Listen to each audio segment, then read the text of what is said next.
আপনার এত বড় সাহস, আপনি ওনাকে থাপ্পড় মারলেন? আরে ও তো একটা বেয়াদব। যখন পুরা ইনভেস্টটা হয়ে যাব তখনই খেলা শুরু। মেঘলার আমার বিয়েটা এখন আর কেউ ঠেকাতে পারবে না। প্রিয় বৃষ্টি, জানি না কিভাবে আমি আমার ভালোবাসার কথা তোমাকে জানাবো। সারা রাত বাইরে থেকে আসলেই তো পারতে। আর তুমি না অকারণে আমাদেরকে ভুল বুঝছো। তোমাকে কি বন্ধু বানিয়ে আমি ভুল করেছি? আমার এই নিঃস্বার্থ ভালোবাসা তোমার ভালো থাকায় কখনো বাধা হয়ে দাঁড়াবে না। আপনার পূর্বে যে অপারেশনটি হয়েছিল, আপনার সেই অপারেশন হওয়ার সাথে সাথে আপনি সন্তান জন্ম দেওয়ার ক্ষমতা হারিয়েছেন।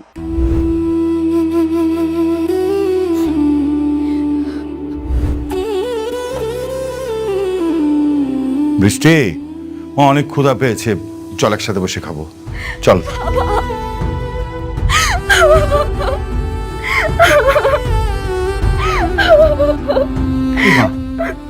মারে, তুই কান্না করছিস কেন? ডাক্তারের সাথে কথা হয়েছে? হ্যাঁ বাবা, কিন্তু ডাক্তার বলেছে আমি আর সত্যি কোনোদিন মা হতে পারবো না। আরে কি বলছিস? ডাক্তার মিথ্যে কথা বলেছে। দেখ, আমি তোকে প্রয়োজনে নিজে বিদেশ নিয়ে যাব, ওখানে তোকে ডাক্তার দেখাবো। আমি অনেককে কি জবাব দেব বাবা বলো? অনেক আমার কাছে একটা শুধু সন্তানই চেয়েছে, এটা যদি আমি না দিতে পারি ও তো অনেক কষ্ট পাবে বলো। আমি ওর কষ্ট সহ্য করতে পারবো না। মা, মারে, আমি তো তোকে বললাম আমি দেখবো। আর জানিস বাপ, আল্লাহ অনেক মহান, আল্লাহ নিশ্চয়ই তোকে এত কঠিন শাস্তি দেবে না। নামাজ পড়, মন থেকে আল্লাহর কাছে দোয়া চাপ, আল্লাহ আমাদের সব বিপদ থেকে রক্ষা করবে।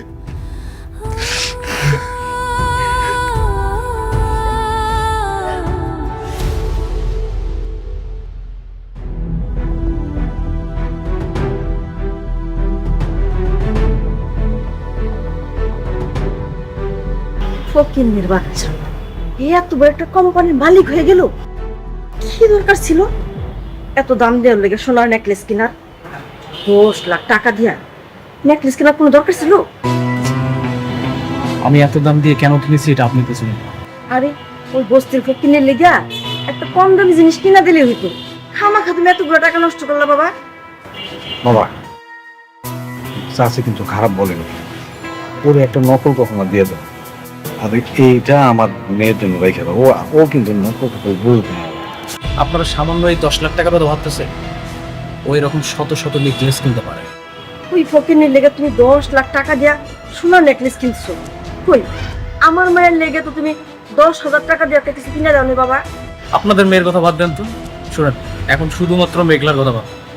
যে কোনো ভাবে হোক ওকে রাজি করাতে হবে, দরকার হলে ওর পায়ে ধরবেন। হ্যাঁ, আমি ও রাজি না হলে? রাজি না হলে এই বাড়ির থেকে আপনাদেরকে বের করে দেবে, তখন গিয়ে রাস্তায় থাকবে।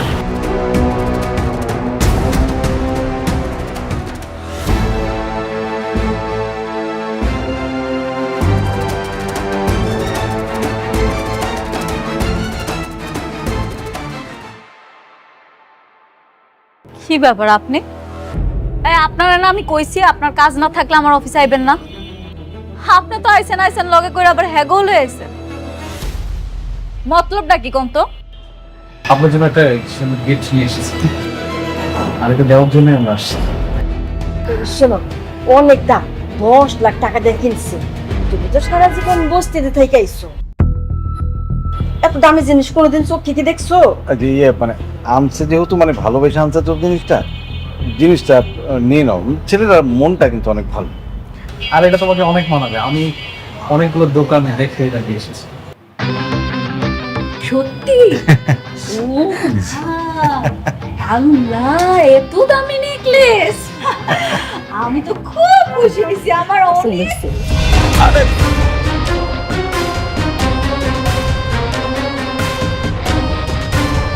হায় হায়, আপনারা কি ভাবছেন আমার স্বর্ণের জিনিস দিবেন আর হাত করে ফালাইবেন? আপনি আমার স্বর্ণের জিনিস কিনা দিলে আমি আপনার বিয়ে করতে রাজি হইতাম? এত সহজ? বৌমা, এত দামি জিনিস আর তুমি এমনি ফেলাই দিলা? তুমি কেমন দামি জিনিস কোনোদিন চোখে দেখছো? আর তাছাড়া তোমার এত অহংকার। আমার অহংকার বাড়ছে, আমার অহংকার বাড়ছে। আপনার কোনো অসুবিধা আছে তাতে? আপনার তো কোনো অসুবিধা নেই। কেন আইছেন এখানে? ভালোই ভালোই কইতেছি, এখান থেকে চলে যান। নাইলে কিন্তু বডিগার্ড দিয়া ঘাস ধাক্কা দিয়া বাড়ি করে দিবি। বোমা আমার কথাটা একটু শোনো। এই রাতু বাবা দেখলে খুবই ভালো ছেলে, খুবই ভালো ছেলে, আমাকে অনেকের চাইতে ধরো 1000 গুণ ভালো ছেলে। তুমি যদি ওরে বিয়ে করো না, তুমি কিন্তু বেশ সুখে থাকবে। আর তোর যে অনেক ও তো তোমাকে বেইমানি করছে, দ্বিতীয় বিয়া কইরা বউলে ফুর্তি করতেছে। তুমি রাতুলে বিয়ে করো, রাতুল অনেক ভালো ছেলে, দেখবা তুমি রাজ রানীর মতো থাকবা। বুঝছি, কথায় আছে না, সোজা আঙ্গুলে ঘৃণা উঠলে আঙ্গুলটা বাঁকাইতে হয়। বডিগার্ড, ওনাদের ঘাড় ধাক্কা দিয়ে বাড়ি করে দাও। না না না না না, বোমা বোমা তা করো না, শোনো না মা, রাতুল অনেক ভালো ছেলে, তুমি ওর বিয়ে করো, কিন্তু তুমি খুব ভালো থাকবা। পাঠান বলতেছি। রাতুল সাহেব, এসব কি সার্কাস শুরু করলেন? হ্যাঁ, আপনি কি ভুলে গেছেন যে আপনার সাথে আমাদের কোম্পানির একটা বিজনেস চলছে? এই আঙ্কেল আন্টি, সিকিউরিটি, ওদেরকে খাট ধাক্কা দেবে তো দেখেন দিকে। আচ্ছা যাইছি যাইছি।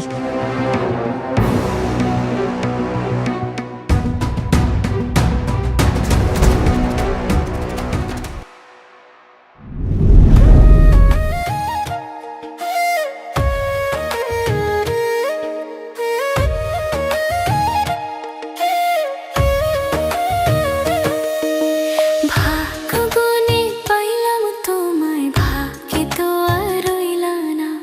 দুঃখে আমার বুক ভেসে যায়, সুখের দেখা হইল না। তবু আমি তোমার আশায় কাঁদি দিবারাত রোজ। সুখে থেকো, ভালো থেকো গরি, ঘরের রাজপুত্রে। ও সুখে থেকো, ভালো থেকো গরি, ঘরের রাজপুত্রে।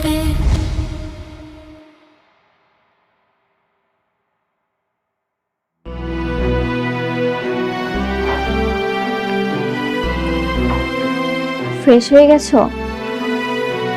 কি খাবে তুমি? নুডলস বানিয়ে এনে দিই?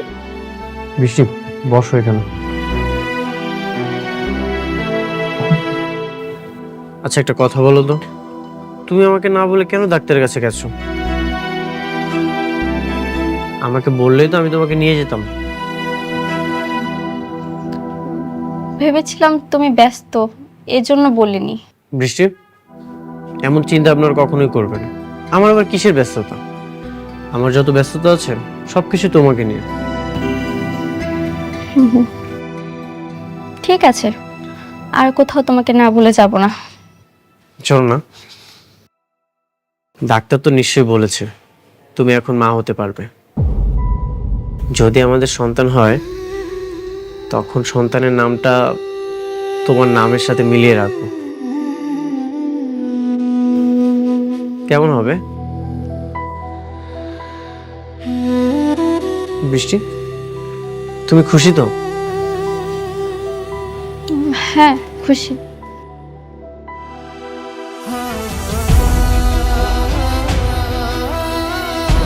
তোমার চোখে পানি কেন?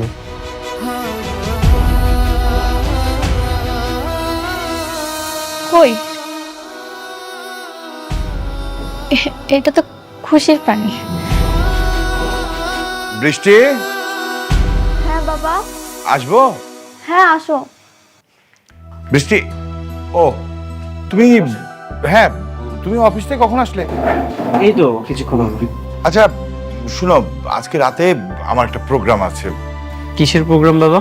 ওই যে আমাদের সবচেয়ে বড় প্রজেক্টটা আছে না, তার মালিক আনিসুর চৌধুরী, তার মেয়ের এঙ্গেজমেন্ট, আমাদের সবাইকে দাওয়াত দিয়েছে। বৃষ্টি, তুইও রেডি থাকিস, আমরা সবাই মিলে প্রোগ্রামে যাব। ওকে? ঠিক আছে বাবা। কথা বল তোরা, আমি যাই। বিয়ের পর তো আমাদের একসাথে কোনো প্রোগ্রামে যাওয়া হয়নি, ভালোই হবে এই প্রথম আমরা কোনো প্রোগ্রামে যাব একসাথে।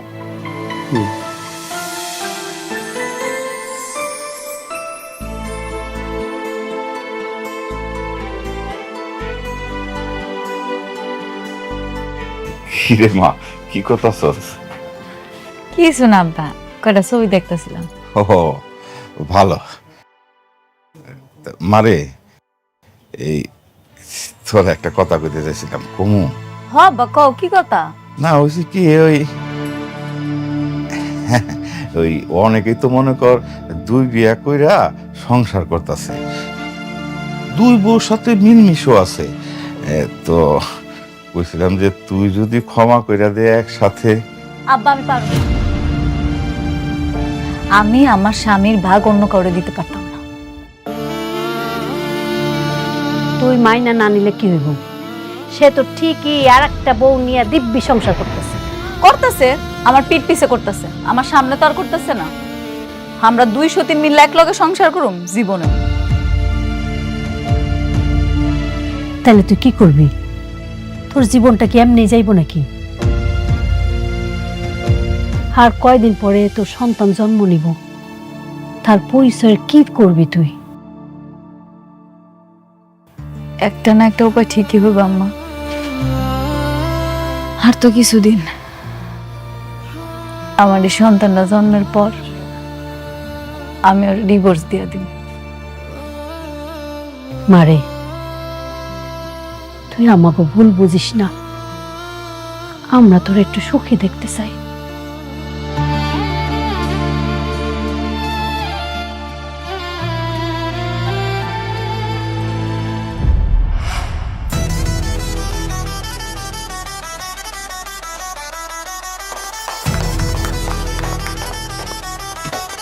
হ্যালো রকি সাহেব, আসুন আসুন। আসসালামু আলাইকুম। ওয়ালাইকুম। কেমন আছেন আপনি? ভালো, আপনার আসাতে আরো অনেক খুশি হলাম।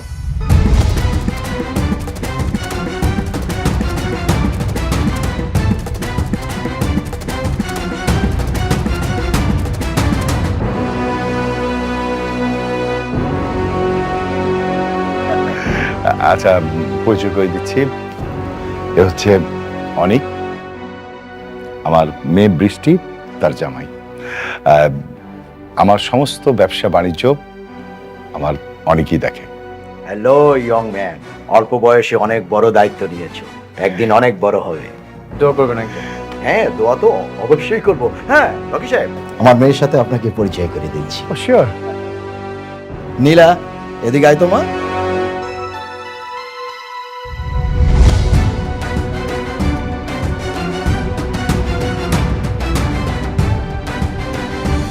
বাবা, হ্যাঁ। তুমি ওকে চিনো? ওকে ইনভাইট করছো তুমি?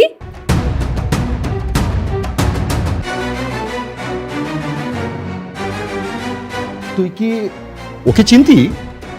হ্যাঁ, খুব ভালো করে চিনি। তোমাকে বলেছিলাম না, আমার জন্মদিনের সময় একটা ছেলে আমাকে থাপ্পড় মেরেছিল, এটাই সেই ছেলে। ওয়াইসি, এই সেই ছেলে? হ্যাঁ বাবা, একটা বস্তির মেয়ের জন্য আমার গায়ে থাপ্পড় মারে আর সেই দিনের জন্মদিনটা মাটি করে দেয়। আমি কত রাত সেই অপমানের কারণে ঘুমাতে পারিনি। রকি সাহেব, আমার মেয়ে আপনার মেয়ের জামাইয়ের সম্বন্ধে এসব কি বলছে? অনেক, উনি যা বলছেন তা কি সত্য? হ্যাঁ বাবা, যা বলছে সবই সত্য। এটা একটা মিসআন্ডারস্ট্যান্ডিং ছিল, তবে মিস্টেকটা মিস নীলারই ছিল। চুপ করো বেয়াদব! একটা ফকিন্নি বস্তির মেয়ের জন্য তুমি আমার গায়ে হাত তুলছো, আমাকে অপমান করছো। কিন্তু নীলা রকি সাহেবের মেয়ে। না বাবা, ওই মেয়ে বস্তিতে থাকে, ফকিন্নি। রকি সাহেব, আপনার মেয়েকে এমন একটা ছেলের সাথে বিয়ে দিয়েছেন যে কিনা বস্তিতে আরেকটা বউ নিয়ে থাকে। আঙ্কেল, ওটা আমার অতীত ছিল। আর তাছাড়া আপনার মেয়ে ওকে অপমান করেছিল, এই জন্য আমি সেটা করেছি। বাবা, আমি এই অপমানে বদলা নিতে চাই। আমি সেই দিনের থাপ্পড়টা আজকে জবাব দিতে চাই।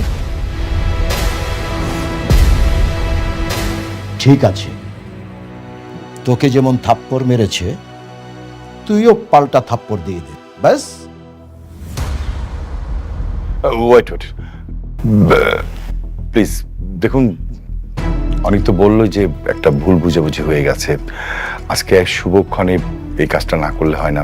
অবশ্যই করব রকি সাহেব, আমার মেয়ে যদি ওকে থাপ্পড় মারতে না পারে তাহলে আপনার সাথে আমার যে বিজনেস ডিল ছিল সব বন্ধ করে দেব। নীলা, যা থাপ্পড় মার।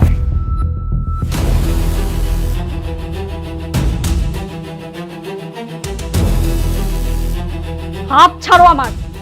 আমি বেঁচে থাকতে আমার স্বামীকে কেউ এক বিন্দু পরিমাণ অসম্মান করতে পারবে না, অন্তত এটা আমি সহ্য করব না। রকি সাহেব, আমি আবার বলছি, আমার মেয়ে যদি ওকে থাপ্পড় মারতে না পারে তাহলে কিন্তু আপনার সাথে আমার সব কাজকর্ম আমি সব বন্ধ করে দেব, কথাটা মনে রাখবেন। আপনি যা ইচ্ছা আপনি তাই করতে পারেন, রাস্তার ফকির হয়ে গেলেও আমি আমার স্বামীর সম্মান নষ্ট হতে দেব না। স্বামী তাই না? আমি তোকে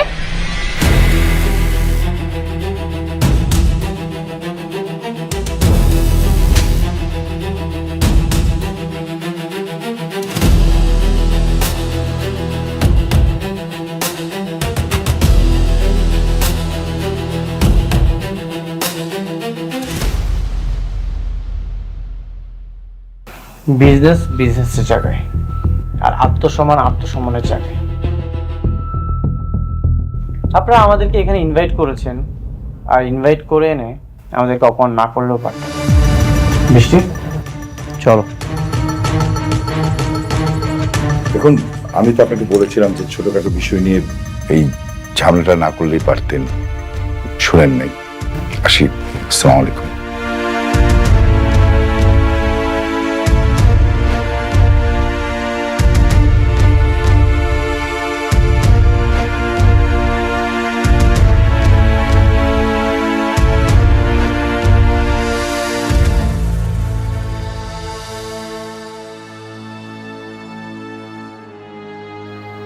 এত বড় একটা প্রোগ্রাম, আপনার আত্মীয় স্বজন, ইনভাইটেড গেস্ট সবার সামনে আপনার মেয়েকে থাপ্পড় মেরে চলে গেল। ও শুধু আপনার মেয়েকে থাপ্পড় মারেনি, আপনাকে চরমভাবে অপমান করেছে। ও ভাই দেবে, আমি রাতুল রাজ।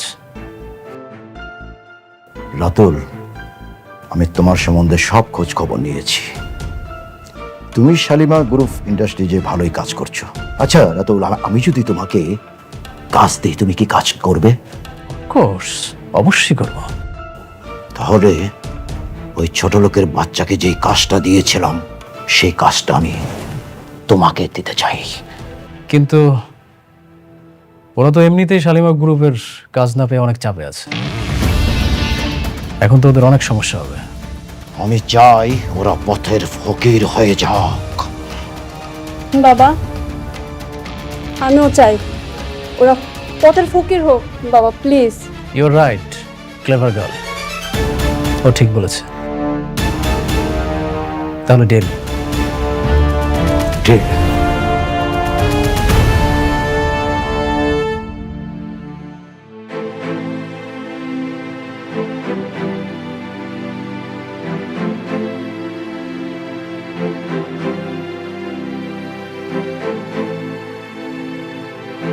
সরি বাবা, আমি সেখানে নিজেকে সামলাতে পারিনি। কেন সরি বলছিস? তুই যে কাজটা করেছিস একদম ঠিক কাজ করেছিস। শোন মা, মানুষের জীবনে টাকা পয়সার চেয়ে সম্মানটা গুরুত্বপূর্ণ। বাবা, আমি ভাবছি উনি হয়তো আমাদের প্রজেক্টগুলো বন্ধ করার চেষ্টা করবে। পারবে না, অলরেডি 60% কাজ ডান। ওরা আমাদের প্রজেক্ট বন্ধ করতে পারবে না। স্যার, একটা খারাপ খবর আছে। কি খবর? আনিস চৌধুরী আমাদের সকল প্রজেক্ট বাতিল করার নোটিশ দিচ্ছে। কেন, কি হয়েছে? স্যার স্যার যদি সত্যি সত্যি প্রজেক্ট বাতিল হয় তাহলে তো আমাদের অনেক বড় একটা লস হয়ে যাবে। কেন বাতিল করেছে? কি লজিক দেখে বাতিল করেছে? সাইডে একজন অ্যাক্সিডেন্ট করে মারা গেছে, এটাই তার কারণ হিসেবে উল্লেখ করা ছিল।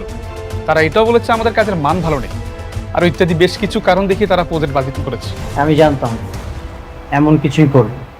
অনেক টেনশন করার কিছু নেই, দেখি আমি হ্যান্ডেল করব, টেনশন করো না।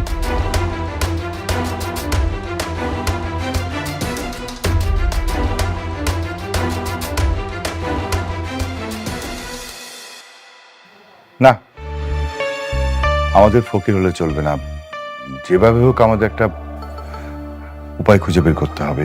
কিন্তু কি করব বাবা, আমি তো ভাবতেই পারছি না। আপনি এতটা নড়বড়ে চুক্তি করেছেন, আমাদের পজিশন তো খুব ভালো ছিল, আমরা এটাকে খুব ইজিলি সলভ করতে পারতাম। হ্যাঁ, সেটাই আমার জীবনে চরম ভুল ছিল।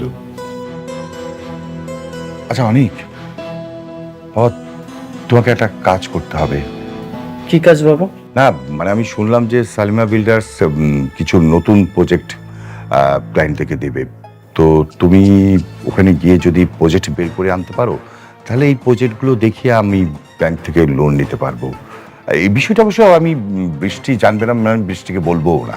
কিন্তু বাবা, দেখো আমি জানি যে মেঘলা ওখানে জব করে, আমি না বৃষ্টিকে বললাম না, আমরা তিনজনের মধ্যে এই কথাটা গোপন থাকবে বাবা, এছাড়া আমি কোনো ওয়ে দেখছি না।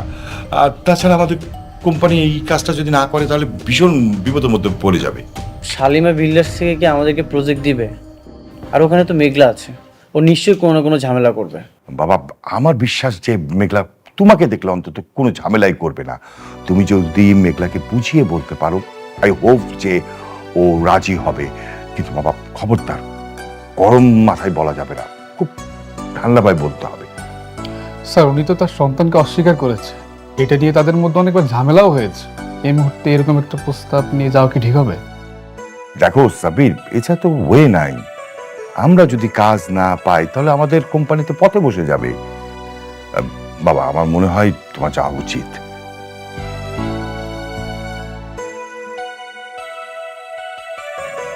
ঠিক আছে বাবা, আমি যাব। হ্যাঁ আচ্ছা ঠিক আছে, অনেক আমার একটু কাজ আছে, আমি গেলাম। যত তাড়াতাড়ি পারো তুমি এটা হ্যান্ডেল করো। হ্যাঁ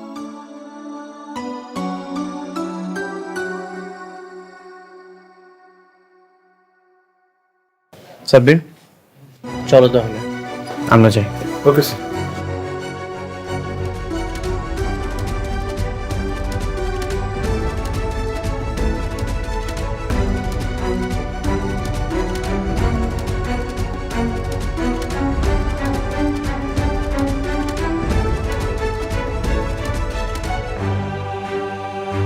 ভিতরে যাওয়া যাবে?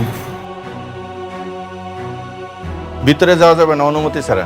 আমার কোনো অনুমতির প্রয়োজন নেই, তুমি যে বলো অনেক এসেছো। ম্যাডাম মিটিং আছে, এখন দেখা করবেন না। আপনারা সবাই জানেন শালিমা বিল্ডার্স হয়েছে একটা নামকরা কোম্পানি, আর সেই নামকরা কোম্পানির সুনামটা ধরে রাখা কিন্তু আমাগোই দায়িত্ব। জি ম্যাম।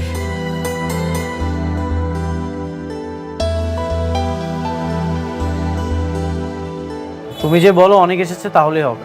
আচ্ছা দেখতেছি। রফিক সাহেব, জি বলুন। শালিমা বিল্ডার্সের প্রথম শর্তটা হচ্ছে কোয়ালিটি ফার্স্ট। অবশ্যই।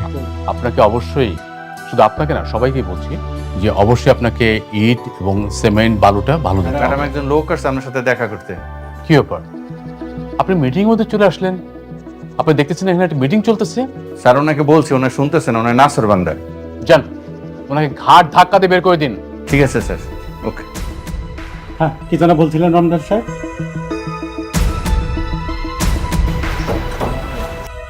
স্যার আপনার কথা বলছি, ম্যাডাম বলছে আপনাকে বের করে দিতে। তুমি আমার নাম বলেছো? জি।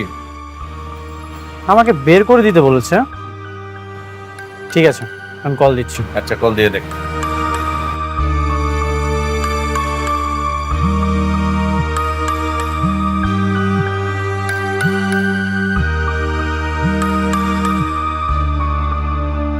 Excuse me. হ্যালো। তোমার অনেক অহংকার বেড়ে গেছে তাই না? আমি তোমার সাথে দেখা করতে যাচ্ছি, তুমি এখন আমার সাথে দেখা করতে যাচ্ছ না? কোটিপতি হওয়ার পর খুব অহংকার বেড়ে গেছে তোমার। কি বলতেছো তুমি এসব? কি বলছি তুমি বুঝতে পারছো না? ও আচ্ছা, এখন আমি একদম ক্লিয়ার। তোমার গর্বের সন্তানের স্বীকৃতি দেইনি বলে তুমি এখন আমার সাথে এমন করতেছো। একটা কথা মনে রেখো, এই দিন কিন্তু দিন না, এই দিনকে নিয়ে যাবো আমি সেই দিনে, আর সেই দিন তোমার অহংকার ভেঙে চুরমার হয়ে যাবে। কি তোমার কি মাথা খারাপ হয়ে গেছে? কি সব উল্টাপাল্টা কথা বলতেছো তুমি? সরি। ম্যাডাম, ম্যাডাম আপনি মিটিং কন্টিনিউ করুন, আমি দেখছি। Please carry on. ম্যাডাম। হ্যাঁ, ও হ্যাঁ, যেটা বলতেছিলাম আমরা তো, আমি চাই সালাম স্যার। সালাম স্যার। আপনাকে চলে যেতে বলা হয়েছে, আপনি এখন দাঁড়িয়ে আছেন কেন? আমি যার সাথে দেখা করতে এসেছি সে কোথায়? উনি আপনার সাথে দেখা করবেন না। দেখা করবে না মানে? ওর এখন অনেক অহংকার বেড়ে গেছে। সালিমা বিল্ডার্স গ্রুপে যিনি মালিক, তাতে একটু অহংকার থাকতেই পারে অনিক সাহেব।